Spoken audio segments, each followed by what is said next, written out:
this machine here is a Cornelier. Goes back to 1868, and it is hand operated, so it's turned by a handle underneath. So come and have a look at this. We both love old things. One day we were just sitting here talking before I went to work, and Wayne wasn't working that day, or the next, and we just sat here chatting away, and I said I'd love a treadle sewing machine, because I've been a sewer all my life. My mother sewed, Wayne sews, his mother sewed, and it went on. I came home the next day from work, and here was a treadle sewing machine. So that was the start of it all. Since that day more than a decade ago, Wayne and Judy McHale have collected more than 600 sewing machines. We got that first one, and it was in a cabinet, and Judy said, I'd like one with wrought iron legs, so we went and bought that one. And then I said, well, you've got those two. I've always wanted a hand crank machine. So we went and got one. Yeah. And the rot set in. Hi, I'm Patrick Laverick here in Maryborough, in Victoria's Goldfields region, where sewing machines have taken over Wayne and Judy's home. Well, this is actually a dining room, and this is probably one of the collections of It's become a museum for their impressive collection of antique machines, some of which are among the most sought after by collectors around the world. Wayne and Judy are proudly showing me some of their favourites. This is our latest little pickup. We believe this to be a Flora. German made, circa 1880s. And the amazing part about this is all Judy's done is just oiled it up. I've smothered it in oil. Yeah.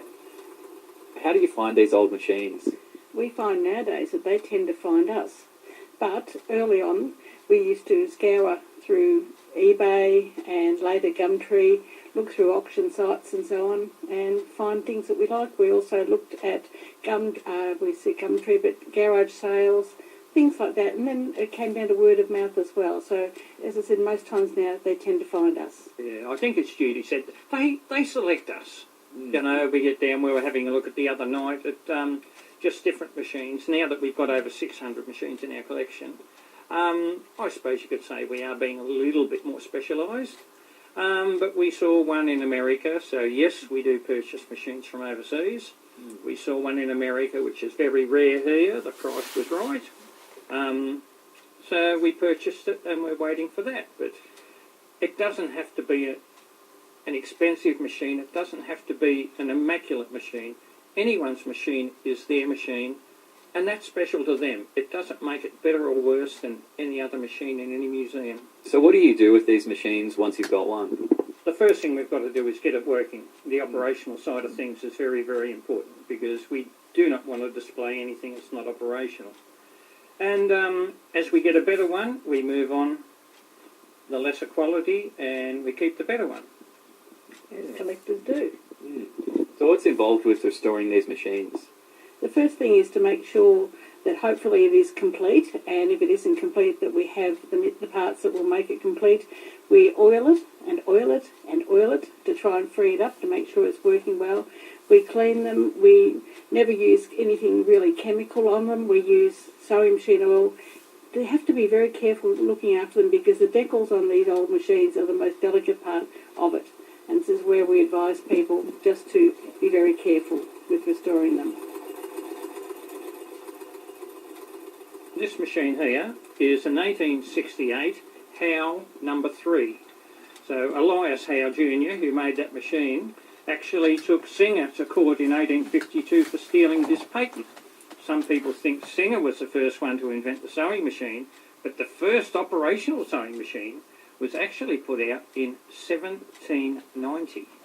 Really? Yeah. That's a long time ago. Yeah, so back in the Industrial Revolution. They did them predominantly for industrial uniforms. It goes back to Bartholomew Tarmonnier, who had the French contract for the army. So he made a mechanical machine to do army clothes, but it was never adequate for the home or the domestic life, because mechanically made machines were never as good as handmade. These old machines are made of high quality steel. They're designed for a lifetime guarantee, where you get them, you keep them oiled, they will go for 200, 300, 400, 500 years. where the actual machines they've got up today are made of inferior quality steel, and they're only designed to operate probably, if you're lucky, 4 or 5 years.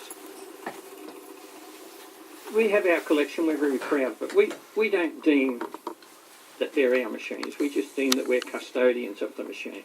Same as all the history. We have a fairly good knowledge of it, but we don't own that history. We just take it for the future, for people. And if we can help them to learn, we love doing that. How beautiful is that? Wayne and Judy McHale, collectors of old sewing machines, showing our reporter Patrick Laverick some of their favourite antique models.